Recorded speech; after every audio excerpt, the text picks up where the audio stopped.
kita. Jadi yang pertama melihat langsung, yang kedua melihat yang sama dengannya. Allah tak ada yang sama dengannya, tak ada yang sama dengannya. Berarti bisa pakai analogi di sini? Tidak bisa. Maka kalau dikatakan Allah seperti ini, kalau seperti itu berarti begini, tidak masuk. Ini analoginya ke makhluk, pasti ke makhluk. Kalau dia botolnya di atas, berarti dia menempel di meja. Kalau Allah bersama di aras, berarti nempel di aras. Di mana dapat istilah ini? Analogi, qiyas. Batil tidak qiyas ini? Maka hasilnya batil. Akhirnya hasilnya apa? Allah tak mungkin di atas. Betul kan? Maka batil hasilnya. Karena qiyasnya batil. Qiyas ma'al farik. Tidak berlaku qiyas seperti ini, kawan. Makanya orang yang menetapkan sifat-sifat Allah dalam Quran dan hadis pasti melalui fase tasbih dulu. Pasti melalui fase tasbih dulu. Mereka ingin mentanzih. Kemudian kita katakan, mana yang lebih paham mentanzih, menyucikan Allah? Allah sendiri atau Rasulnya? Saya ulang lagi. Kita akan menolak sifat Allah karena alasan untuk menyucikan Allah dari menyerupai makhluk. Mana yang lebih fasih menjelaskan itu? Allah sendiri dan Rasulnya atau kita? Masih belum seragam. Saya tidak maksa loh. Kaum muslimin dan muslimat. Allah lebih paham bagaimana dia menyucikan dirinya. Allah lebih tahu bagaimana dia menyucikan dirinya. Rasulullah SAW lebih tahu bagaimana menyucikan Rabbnya. Masa kita cari lagi bahasa lain untuk menjelaskan tentang kesucian Allah? Keliru nih kawan. Karena dengan demikian nanti sia-sia Allah mengucapkan, sia-sia Nabi menjelaskan tentang Allah dengan sifat-sifat yang disebutkan tadi. Tak satu pun yang kita terima dengan alasan menyerupai. Yang menyerupai itu bukan Allah dan Rasul, kita yang menyerupainya. Kita yang menyerupakannya. Kalau di atas berarti mesti nempel. Itu langit di atas tak ada nempel-nempel bumi kan? Langit 7 lapis tak ada juga nempel lapis 1, lapis 2 dan sebagainya. Ya tak? Ada lagi yang kata, tapi tak boleh tunjuk. Lalu dikiaskan ke akal. Akal tak ada tempatnya. Kita akui tak ada sifat. Baik, tapi kan antum tunjuk akal itu di mana? Ya di sini. Sama dengan kita nunjuk Allah di atas. Jelas? Nah, kalau seandainya akal yang kita tunjuk di sini atau di dengkul, kan ya nunjuk akal takmu di dengkul kan ditunjuk tempatnya. Nah, makhluk saja yang ditunjuk tempatnya tak membutuhkan tempat. Kan dibilang di akal kan? Ada tempat dia di akal? Enggak. Apalagi Allah yang Maha Suci. Kenapa antum tunjuk? Ya karena fitrah antum sendiri nunjuk terus ke atas. Surah sama Allah. Itu ya. Ya kan? Tidak pernah ini sudah takdir yang tidak bertempat. Ada yang lisan kita sudah terformat. Sudah ketentuan yang di atas. Mintalah pada yang di atas. Sambil nunjuk-nunjuk ke atas. Ini fitrah. Akal. Dan sesuai dengan maka jangan capek-capek. Setiap ada sifat ta'wil, setiap sifat ta'wil. Capek kita. Nanti di akhirat, antum tidak percaya melihat Allah? Tidak percaya? Nah, kalau percaya berarti kalau dilihat, punya jihah, punya arah apa enggak? Atau muter-muter kepala kita nengok kemana-mana? Ya kawanillah, jangan tentang logika yang sehat, jangan tentang fitrah yang sehat, jangan tentang sunnah yang sahih, jangan tentang Al-Quran yang sahih. Capek nanti. Dan ini sudah ijma' di kalangan sahabat dulu. Dan diajarkan oleh Nabi SAW dengan lisanun Arabiyyin mubin. Dan tidak ada mereka yang mempermasalahkan, menanya. Ini tidak tasbih nih ya Rasulullah itu ya. Tidak ada yang nanya kayak gitu. Makanya Imam Malik ketika ditanya, gemetar dia. Marah besar dia. Bukan karena dia tidak paham maknanya.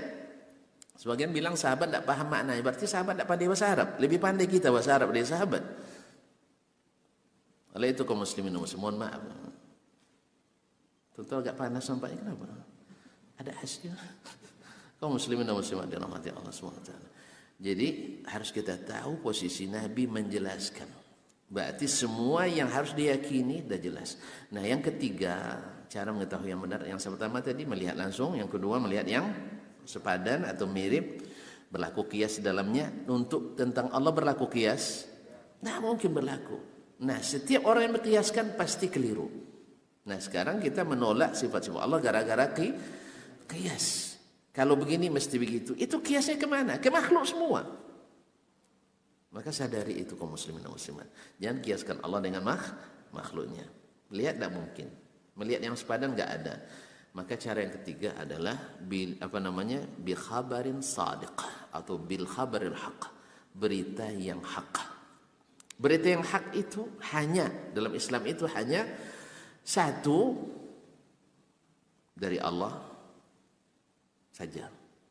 Baik berupa Al-Qur'an maupun sunnah. Atau yang memang sesuatu yang tapi Allah kan tidak bisa dilihat dong. Kan ada yang bilangnya qawati'ul aqliyah, hukum-hukum akal yang pasti. Hukum akal yang pasti. Subhanallah, akal kita lebih hebat dari wahyu Allah SWT. Allah tidak pasti, kita bilang kita pasti. Kalau memang pasti, kenapa juga terjadi khilaf di antara orang-orang berakal? Di antara orang berakal itu banyak khilafnya. Oleh sampai-sampai ada yang mengatakan Allah ada tanpa tempat.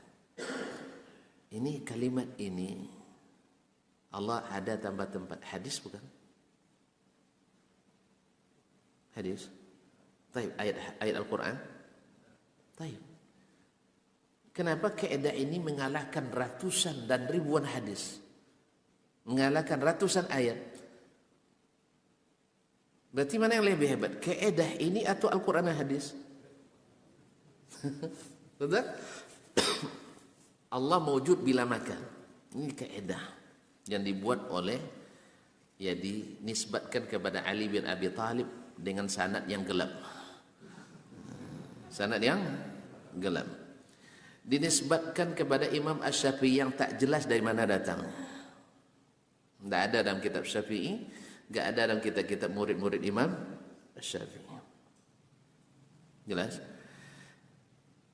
Lalu ini satu kata ini mengalahkan ratusan ayat, mengalahkan ribuan hadis.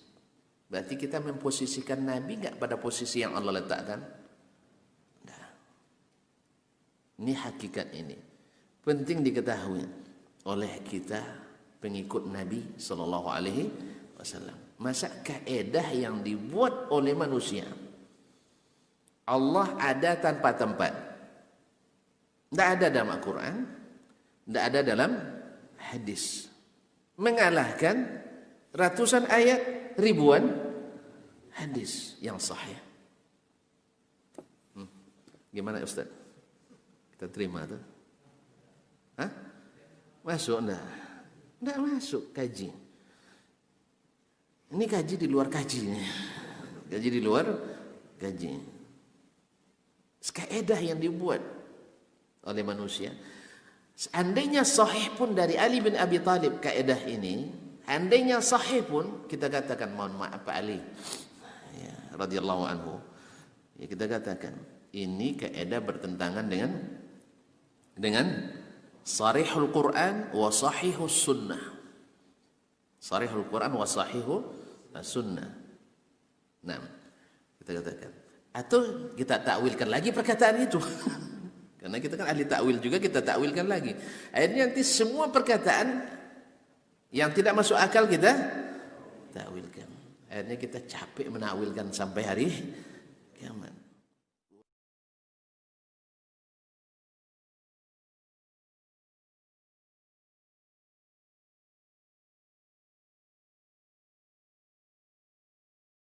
فاسألوا أهل الذكر إن